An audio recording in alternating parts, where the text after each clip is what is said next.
नमस्कार, गोरखपुर न्यूज में आप सभी का स्वागत है। दिन भर की खबरों के साथ मैं हूं फरीद अहमद। माननीय मुख्यमंत्री के आदेश पर गोरखपुर में पीड़ित परिवार को आर्थिक मदद हेतु 5 लाख का चेक वीरू साहनी, अध्यक्ष मत्स्यजीवी सहकारी संघ व चंदन निषाद, पूर्व संयुक्त मंत्री प्रेस क्लब गोरखपुर के हाथों से अधिकारियों की उपस्थिति में दिया गया।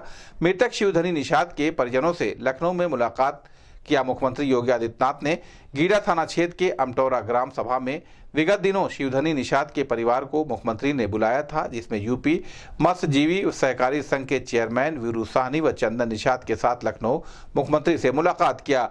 मृतक शिवधनी निषाद के बेटे विकास निषाद, बेटी कुमारी सुमन निषाद, भाई शिव कुमार, बड़ी बेटी पूनम साहनी ने मंत्री को पूरी घटना की जानकारी दिया। सारी जानकारी के बाद मुख्यमंत्री योगी आदित्यनाथ ने परिवार के प्रति संवेदना प्रकट करते हुए अपराधियों पर कड़ी से कड़ी कार्रवाई करने का आश्वासन दिया।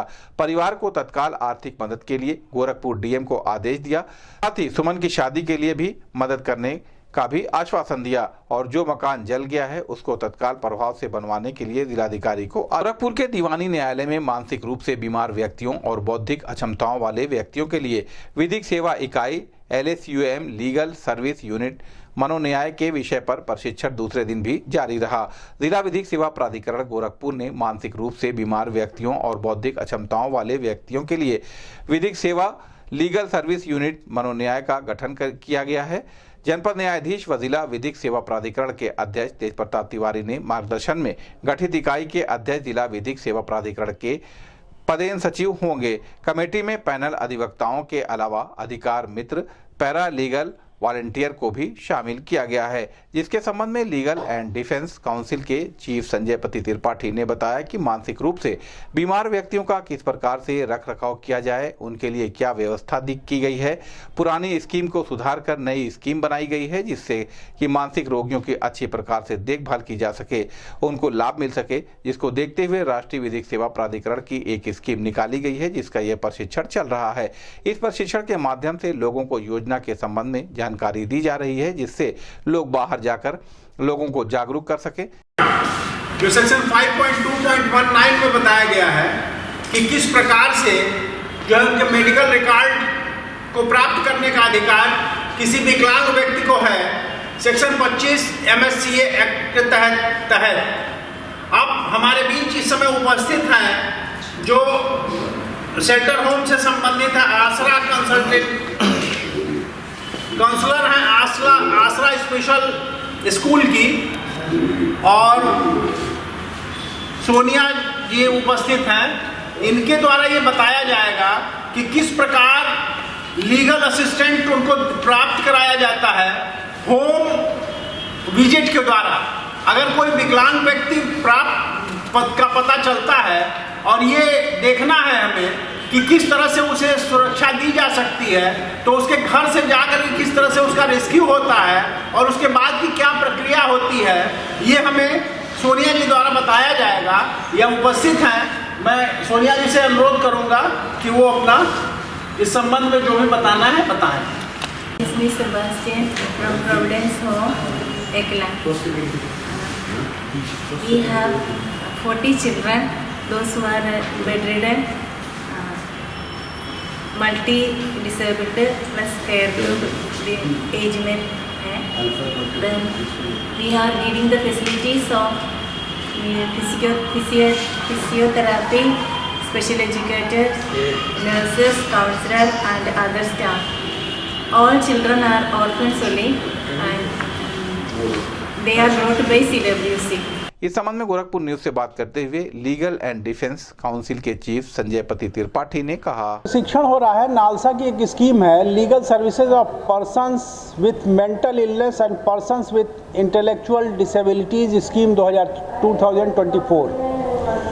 सबसे बड़ी चीज़ ये है कि जो मेंटल इलनेस वाले पेशेंट पर्सन्स होते हैं हमारे यहाँ, उनको किस तरह से उनका रख रखाव होगा, क्या व्यवस्थाएं उनके लिए हैं। जो पुरानी स्कीम थी उसमें क्या चीज़ कमियां थी और किस तरह से उसको जो है बनाया गया, फिर आगे जो है उसको किस तरह से क्रियान्वित किया जा सकता है अच्छे तरीके से, जिससे समाज में उनको लाभ मिल सके, उसके विषय में ये नालसा के द्वारा जो राष्ट्रीय विधिक सेवा प्राधिकरण है हमारा, उसके द्वारा एक स्कीम निकाली गई है जिसका ये ट्रेनिंग प्रोग्राम किया जा रहा है।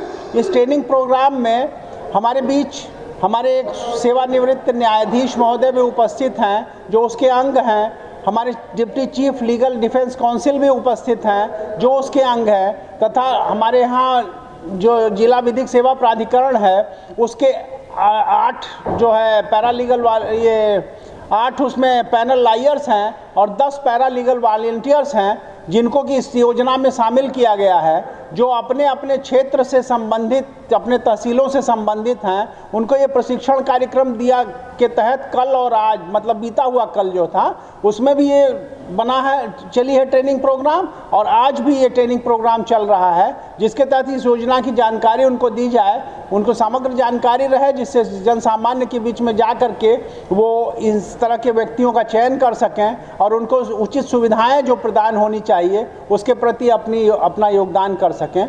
ये एक बहुत ही पवित्र कार्य है जो ये किया जा रहा है राष्ट्रीय विधिक सेवा प्राधिकरण के तहत, उसमें हम अपनी सहभागिता सुनिश्चित कर रहे हैं। मैं chief defence council civil court Gorakhpur हूं और मुझे ये दायित्व हमारे सचिव जिला विधिक सेवा प्राधिकरण द्वारा दिया गया है जो मैं संपादित कर रहा हूं। मुख्यमंत्री योगी आदित्यनाथ ने गोरखनाथ मंदिर में जनता दरबार लगाया। आपको बता दें कि सोमवार दोपहर बाद गोरखपुर आए मुख्यमंत्री योगी आदित्यनाथ ने गोरखनाथ मंदिर में रात्रि प्रवास के बाद मंगलवार सुबह जनता दर्शन में आए लोगों से मुलाकात की, ध्यान से उनकी समस्याएं सुनी और अधिकारियों को निर्देशित किया कि जन समस्याओं का निराकरण तत्परता और शीघ्रता से किया जाए। इसमें किसी भी तरह की लापरवाही बर्दाश्त नहीं की जाएगी। उन्होंने कहा कि हर समस्या का निस्तारण गुणवत्तापूर्ण, पारदर्शी और संतुष्टिपरक होना चाहिए। मुख्यमंत्री ने अधिकारियों से कहा कि जनता की हर समस्या का समाधान सरकार की प्रमुख प्राथमिकता है।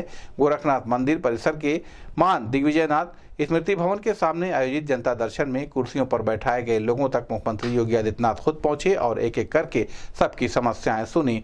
उन्होंने करीब 150 लोगों से मुलाकात की।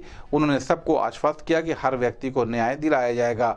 सबके प्रार्थना पत्रों को संबंधित अधिकारियों को संदर्भित करते हुए त्वरित निस्तारण का निर्देश देने के साथ मुख्यमंत्री ने लोगों को भरोसा दिलाया कि सरकार हर पीड़ित की समस्या का समाधान कराने के लिए दृढ़ संकल्पित है। मुख्यमंत्री योगी ने अफसरों से कहा कि किसी के साथ भी अन्याय नहीं होना चाहिए। हर पीड़ित के साथ संवेदनशील व्यवहार अपनाते हुए उसकी सहायता की जानी चाहिए। उन्होंने अधिकारियों को यह भी निर्देश दिया कि किसी की जमीन पर अवैध कब्जा करने वाले, कमजोरों को उजाड़ने वाले किसी भी सूरत में बख्शे न जाएं। उनके खिलाफ कड़ी कानूनी कार्रवाई की जाए। इसी के समझ जनता दर्शन में कई लोग इलाज के लिए आर्थिक सहायता की गुहार लेकर पहुंचे थे। सीएम योगी ने उन्हें आश्वस्त किया कि सरकार इलाज के लिए भरपूर मदद करेगी। उनके प्रार्थना पत्रों को अधिकारियों को हस्तगत करते हुए मुख्यमंत्री ने निर्देश दिया कि इलाज से जुड़ी एस्टीमेट की प्रक्रिया को जल्द से जल्द पूर्ण कराकर शासन में उपलब्ध कराया जाए। इस अवसर पर जिलाधिकारी कृष्णा करोड़ेश, एसएसपी डॉक्टर गौरव गुरुवर सहित अन्य अधिकारी मौजूद रहे।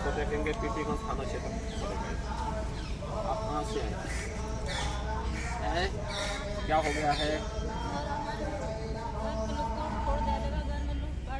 इसको देखेंगे का थाना क्षेत्र